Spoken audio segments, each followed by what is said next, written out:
हम ये नहीं कह सकते, देखिए हम ये नहीं, आपकी आवाज कट रही है, तो आपके आधे सवाल पर मैं जवाब दे देती हूँ जी। देखिए जो अभी जी, सबसे पहली बात है कि जो मैं ये देख रही हूँ कि अगर मैं यहाँ पे निष्पक्ष बात करूँ तो ऐसा नहीं है कि बीजेपी बहुत ही जो काम कर रही है भ्रष्टाचारियों के प्रति, ठीक है, आप भ्रष्टाचारियों को चाहे वो विपक्ष में हो, ज्यादातर जो हम ईडी के लिए देख रहे हैं वो विपक्षियों पर ही शिकंजा कसा जा रहा है। बस इस वजह से ये सवाल उठते हैं बार बार कि ऐसे बहुत सारे लोग हैं जो कि बहुत ही ज्यादा भ्रष्टाचारी थे, जिनको कि खुद बीजेपी के लोगों ने ही ये कहा कि ये भ्रष्टाचारी हैं, ये दोषी हैं, उनके नाम का पत्रक तक पड़ा हुआ है कोर्ट में। उन लोगों को ईडी क्यों नहीं देख रही है, क्यों नहीं बात कर रही है? ईडी की स्थिति अभी ये हो गई, अभी बंगाल में जब गई थी ईडी तो वहां पे क्या हुआ, ईडी वालों ने मार खाया। इन सब चीजों को देखते हुए तो यही लग रहा है कि कहीं ना कहीं जो है वो सरकार के जो कठपुतली बनी हुई है, उन सब चीजों से मुझे ऐसा लग रहा है कि ये जो सरकार के तंत्र है, इन सब चीजों को बाहर आना चाहिए और निष्पक्ष काम करना चाहिए। ऐसे लोगों का विश्वास भरोसा उठता जा रहा है, कुछ पक्ष हो या विपक्ष हो, भ्रष्टाचारी हर जगह है। हम ये नहीं कह सकते कि भ्रष्टाचार सिर्फ विपक्षियों में है, पक्ष में नहीं है। सत्ता में जो रहता है उसका भ्रष्टाचार खुलता नहीं है, और भ्रष्टाचार जैसे ही आप सत्ता से हटते हैं आपके भ्रष्टाचार अनगिनत पोल खुलने लगते हैं, चाहे वो कांग्रेस हो, बीजेपी हो, आम आदमी पार्टी हो, कोई भी सत्ताधारी पार्टी जो भी बैठी हुई है, जिसके हाथ में ज्यादा पावर है वो उस हिसाब से उसका इस्तेमाल करता है। तो हमको बहुत ही सोचनीय विषय है इस चीज का कि विपक्ष जैसे कांग्रेस ने ही बहुत सारे ऐसे इल्जाम लगाए हैं, बहुत सारे इल्जाम लगाए हैं कि बीजेपी के पास वॉशिंग मशीन है, जिसके पास भ्रष्टाचारी जाते ही साफ हो जाते हैं, जितने भी भ्रष्टाचार किए हैं वो सब क्लियर हो जाता है, वहां पे ऐसा कुछ नहीं होता है। तो इन सब चीजों से बचने के लिए मुझे लगता है कि अविरल जी कौशिक जी चाह चुके हैं, तो अविरल जी आप इस पर मुझे जवाब दीजिए कि क्या ऐसा है, क्यों ऐसा होता है कि ईडी को, आप कह रहे हैं कि ईडी पे हमारा कोई बस नहीं है, बीजेपी ने ऐसा कुछ नहीं कराया है, मोदी सरकार ने ऐसा कुछ नहीं कराया है, तो आप ये बताइए कि भ्रष्टाचार में संलिप्त ऐसे लोग जो आपकी पार्टी में जा चुके हैं, तो ईडी को ऐसे लोग क्यों नहीं दिखते हैं, विपक्ष ही क्यों दिखाई देता है? नहीं, बिल्कुल आपने एक स्टेटमेंट यहां पर दिया कि बंगाल में ईडी ने मार खाया है, तो क्या आप उस मार का समर्थन करती हैं? यह भी आपको स्पष्ट करना चाहिए। आपने केवल उतना ही बताया,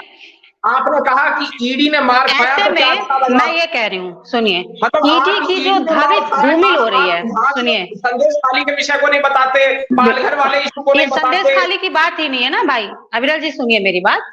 जो मैंने ये कहा कि ईडी की छवि जो धूमिल हो रही है, भाई बात तो सुन लो, इमरजेंसी भाई बात तो सुन लो मेरी, कभी बात नहीं होती। मैंने जो कहा कि ईडी की जो छवि धूमिल हो रही है उसके पीछे क्या है, क्यों ऐसा हो रहा है? क्या ये जो सरकारी तंत्र है जिसके ऊपर लोगों का विश्वास है वो उठ रहा है, लोग सवाल दाग रहे हैं, तो क्या ऐसे में इनकी जो छवि धूमिल हो रही है, बंगाल गए वहां पे इनको जो इनके साथ हश्र हुआ, तो क्या ऐसा उचित है कि लोगों के मन में जो जैसे कोर्ट के प्रति एक धारणा है कि वो हमारे लिए उचित निर्णय लेगी, इसीलिए मैंने आपसे सवाल किया कि विपक्ष में ही बैठे लोग भ्रष्टाचारी हैं, पक्ष में बैठे लोग जिनके ऊपर आपने खुद इल्जाम लगाया कि वो भ्रष्टाचारी हैं, वो अगर आपके पास आते हैं तो ऐसा क्या ईडी को वो क्यों नहीं दिखाई देते, अगर आपके नियंत्रण में वो नहीं है तो? बिल्कुल, यहां पर डिबेट में मुझे यह भी सुनाई पड़ा था कि ईडी, सीबीआई, चुनाव आयोग और साथ में कोर्ट को भी लपेट लिया गया था कि ये सब लोग सरकार के प्रभाव में होते हैं। तो अगर ये सरकार के प्रभाव में होते हैं, अगर कोर्ट सरकार के प्रभाव में होता है, अगर न्यायालय को कुछ चीजें नहीं दिखती हैं, तो जब क्यों आप स्वागत करते हैं जब आपके पक्ष में आता है? कांग्रेस वाले लोगों को इस बात को स्पष्ट करना चाहिए, विपक्ष को स्पष्ट करना चाहिए। जिस दिन इलेक्टोरल बॉन्ड का डिसीजन आएगा उस दिन सही है, उस दिन कोर्ट निष्पक्ष है, उस दिन सुप्रीम कोर्ट बच गया। और जिस दिन भाजपा के पक्ष में या फिर किसी विषय में इनके खिलाफ डिसीजन आ जाएगा,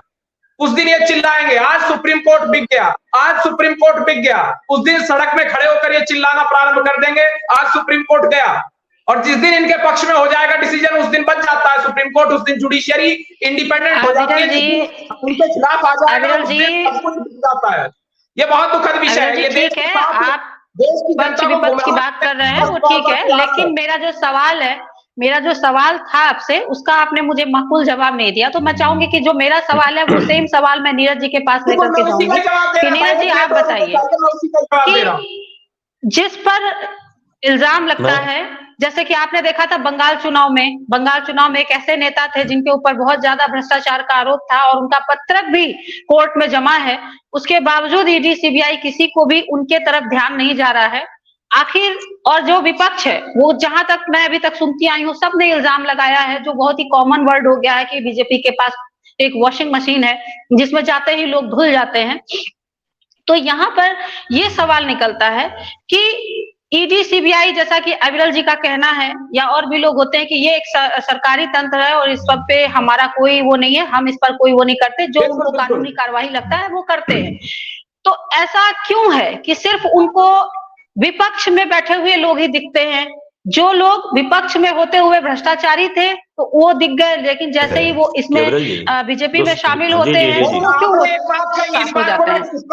सवाल लंबा हो जाएगा। देखिए एक विषय है, इस बात से आप भी एग्री हो जाएगी, जिम्मेदारी ज्यादा बढ़ जाती है। जब सत्ता में बैठे हुए लोगों की जिम्मेदारी बढ़ती है तो प्रश्न उनसे ही पूछा जाएगा, यह भी वाजिब है। लेकिन जब ये कहा जाए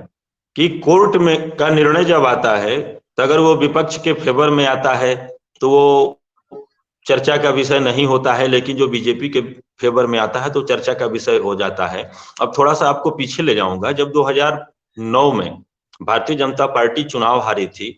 देश का आम चुनाव जब हुआ था, उसमें सबसे पहला जो ईवीएम के ऊपर उंगली उठाए थे आडवाणी जी ही थे। लाल कृष्ण आडवाणी जी तो भारतीय जनता पार्टी के थे, वो विपक्ष के नहीं थे। जब आप सत्ता में आ गए हैं तो अगर वही काम विपक्ष कर रहा है तो इस पे आपको खींच खाने की आवश्यकता नहीं होती है कि इस तरह से, क्योंकि उस समय भी कई प्रदेशों में हो रहे थे, तो कई प्रदेशों में चुनाव चल रहे थे, तो उसमें चलता है। तो विपक्ष का काम है उंगली उठाना, जहां पे आप गलत करेंगे वो उंगली उठेगी। लेकिन बार बार यही चीजें होती है, एक भी भ्रष्टाचारी को बताइए आप जिस